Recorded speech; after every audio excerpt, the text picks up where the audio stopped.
Okay, so on to our next subject of the day, which is kind of, we're going to take a little bit of a step away from the Infinity side, because we felt like, the Toys to Life category is pretty big. It's huge.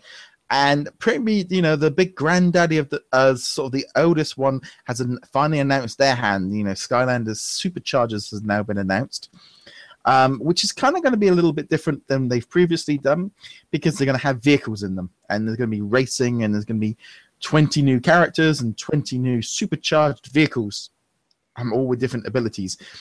So we thought we'd just kind of briefly sort of touch on Skylanders, share our thoughts on it, and sort of maybe how it might compare to Disney Infinity this year. Because obviously, with Lego coming onto the scene this year, Amiibos this year, Skylanders have got a much harder sell to get to us. So did you see all the Skylanders stuff this week? I did. What was your initial thought? I'm on the fence, to be honest with you. I mean, it's cool. I do like the fact that we have less figures now. You do have vehicles. There's still 40 characters. Anyway, well, sort of. I mean, if you think about it, because they're meant to work together. The only thing that kind of throws me off here is, like, what kind of game is this? Is it a racing game? Is it a Skylanders traditional story game? I mean, yeah, I see it in the gameplay that, yeah, you traverse through air, sky, and water, and through these lands, and you collect the gears or whatnot. But I'm on the fence, because it just feels like it's definitely a new developer too. I mean, it's not Toys for Bob, which is great. So I think the guys that did Swap Force, which was the best Skylanders game. Yeah, so here's the thing. I'm wondering if this is going to be good. However, I feel like this whole card thing might be another gimmick. I mean, they're not like traps, which the traps are kind of have no character, but these cards they're customizable. It's cool. But now you lose the use of all these traps that you've had before. If you pop the traps into there's a little slot in the base here, and that unlocks specific stuff for the vehicles this year. Right. But what I'm saying is you're losing what they were meant for before, which were releasing the villains. Like, what was the point of the whole story of saying that, hey, these are Traptanian crystals, they trap villains, and all of a sudden they lost complete ability of having villains? I don't know. It just threw me off. But the biggest thing for me, and before you get on to your thoughts, the biggest thing for me is I feel like this will be an interesting competition between, even though it looks like it's a smaller piece of Disney Infinity 3.0, but I feel like Toy Box Speedway might steal the thunder of this game, because I feel like it's a traditional, cool racing game, as opposed to this just being a new type of gameplay with vehicles. So I don't know. I mean, it looks cool. I definitely like it 10 times better than Trap Team, don't get me wrong, because I just did not like Trap Team at all. But this definitely looks interesting. I'm on the fence. I completely am on the fence. Maybe on E3 they can change my mind, but right now I'm completely on the fence. See, I think the trouble is, for example, Disney Infinity already have the power discs with the vehicles, so we've already got that. Speedway is being promoted as a real kart racer. You can use all your characters. You're not going to have to buy anything extra other than that little game. So that side of things. But there's also, I'm looking at Lego also got in their little job just before this one got announced, and they put out that trailer with the Batmobile, and all their vehicles can be rebuilt into 3 different parts. You've got 3 different modes for each vehicle. So the Batmobile can turn into there's 2 other different modes. So there's a real kind of vehicle attack going on this year. This year seems, they're all kind of jumping in on these vehicles. I think from Skylanders' point of view, I think the idea of having cars and vehicles is a very good for going out, a traditional boy sort of toy, a sort of Hot Wheels kind of toy, to have those vehicles. I think, they're going to be a bit pricey. I think they're like $15 a piece, so they're not going to be cheap. But for me personally, I saw this and was just like, well, what is it? What are you trying to do? Are you taking the best bits of Skylanders, and now you've got distracted with trying to sell these vehicles? I don't know. I'm going to be honest, I was slightly underwhelmed. That would probably be, I'm looking at this now going, Lego looks a lot more attractive to me than this now. Now, absolutely. I agree. Would I put this up this time next year when it's on sale, when they announce Skylanders 6? Maybe. I ain't going to be buying this at launch because, frankly, I've got burnt last year with Trap Team on doing that, and there's just too much competition, and I'm no way am I buying all the vehicles. I never liked the trap idea. I didn't like it at all. Didn't like the gameplay with using it. And the thing is, as I loved Swap Force, so I really enjoyed Swap Force. I thought it was a really cool adventure game, and I really enjoyed playing it. But Trap Team, I didn't like the trap mechanism. So the Supercharger things, I could be tempted with the the digital version where you can play with the characters that come in it digital only, and you can use your previous portals, and they're slapping into the Disney Infinity side where they're maybe kind of people are getting a little bit annoyed with all the portal buying and all the starter packs, and they've got to change their model. Yeah, and going off of what you said, changing their model, I think that's one thing that's turned me off, because to be honest with you, I feel like I started falling off of the whole Skylanders thing on Swap Force. Even though it was a fun game, the thing that turned me off was the fact that you needed a certain character to go into a certain spot in order to complete this thing, and you needed a swap, and you needed at least one of each. But then in Trap Team, not only did you need one that could swap, you also needed a giant. Then you needed this trap, or you needed this one to be this one. And so it's like it got more complex. Not to mention, I thought the trap things were all gimmicks. I mean, from the very beginning. I mean, yeah, some of the villains were cool, but only got like a few seconds to use them, and I don't know. But anyways, the only thing that might make me maybe be like, oh, maybe Skylanders, you got something here, which I highly doubt they'll do this. I completely doubt they'll do this, actually.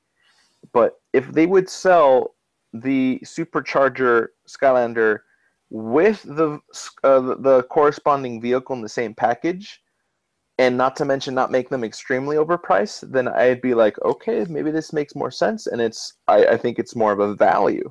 But if they're going to be selling them separately at $15 a piece, $16 a piece, both the Skylander and the vehicle, I mean, it's more money. I feel like, hey, it's like more traps. For me, it's a money pit. And like you said, big point is like those traps are going to be used to help you customize vehicles or whatever. Well, you know what? Lego already has it, and it's simpler. And you have a vehicle, and you can play it at 3 different ways, and you don't need to build it or anything like that. It'll be in the game already. You can if you wanted to, which is cool.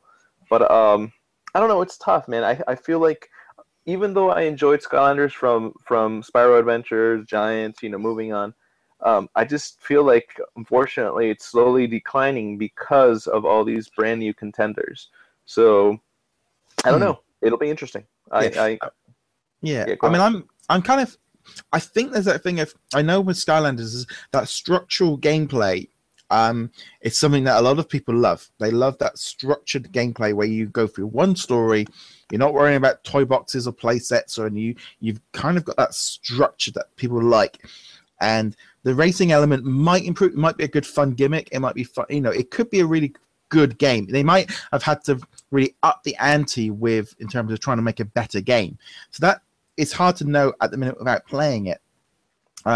Well, I think from my point of view as well, is the cost of all these different Toys to Life category games means now that people are going to be split. Now, if we're split as adults looking at this going, this is expensive, kids are going to have to be even hard. Are the kids literally just going to end up with starter packs for everything, and then they'll buy nothing else because the parents are going to be like, you have to pick one, or you can't buy any accessories or anything like that. There's a lot of competition. Lego are coming in hard, and I know Disney are feeling it, and they're going to know it. I think Skylanders, once again, it's like really another stealth elf in a starter pack. It's like, what's this like? I think it's like the 8th version of this figure. It's just like, this was your idea of the Superchargers is the way of getting people into the game, and you've chucked on another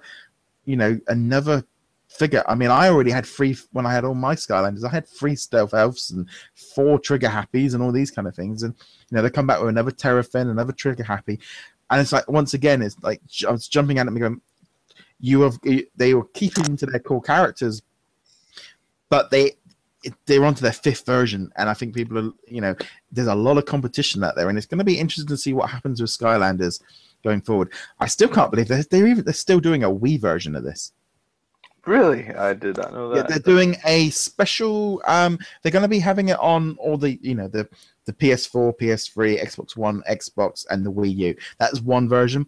There is going to be a 3DS and Wii version. Now, these are slightly different to the standard version and the tablet version. I think, to be honest, they're looking at the Wii as still a bit of a. There's still a lot of kids still using it as an old device. I mean, they must be the only game coming out for it this year. Let's piggyback off of what you just said, which is one positive that I did get from this is when I did watch, I believe it was CoinOps video, the developer that Rob was interviewing. He did say that this game was made off of the intention of it performing off of the new gen consoles. So even though, like you said, the older ones will have a slightly different version, and I'm sure the Xbox ones will be less as far as generation with graphics goes, but he did say that the game is a lot more, it's prettier, it's more beautiful because and it plays better because the intention is on the new gen. So that is a wait, hold on, that is a great plus, and that's also something that I feel Infinity might suffer from if we see it from 2.0, like we were limited to smaller toy boxes because of the older systems. But anyways, go ahead. Well, obviously it's off exactly on that subject. When they say about it going on to next gen, are they now still only talking PS3 and Xbox 360 because they dropped the Wii as the lowest dominator on the main console? Because to me, it's like, well, actually, no, you need to jump two. If you're going from the Wii to the PS4, that's 2 generations. That's not just even next gen. That's the next gen on again. They've just dropped off the Wii support for the basic game, but they're still making it for the 360 of the PS. And there's a lot of big games now that are dropping the old consoles. But I can see Skylanders are looking at, they want to get this game on as many different devices as possible. But yeah, I'm looking at it going, well, actually, no, if they just drop the Wii off the core game to make it look prettier, it's still only meant for the lowest dominator, which is the 360 and the PS3. What about the Wii U? Well, yeah, or the Wii U. I think this is just the thing of, the Skylanders was the original. It's been around the longest. It's got the biggest fan base because it's been around the longest. However, they've got all this competition, and this year is going to be hot. This is like last year was busy with 2.0 and Amiibo had launched. This year, Amiibo are already out. Lego are joining in the fray, and Disney are coming out with some heavy hitters.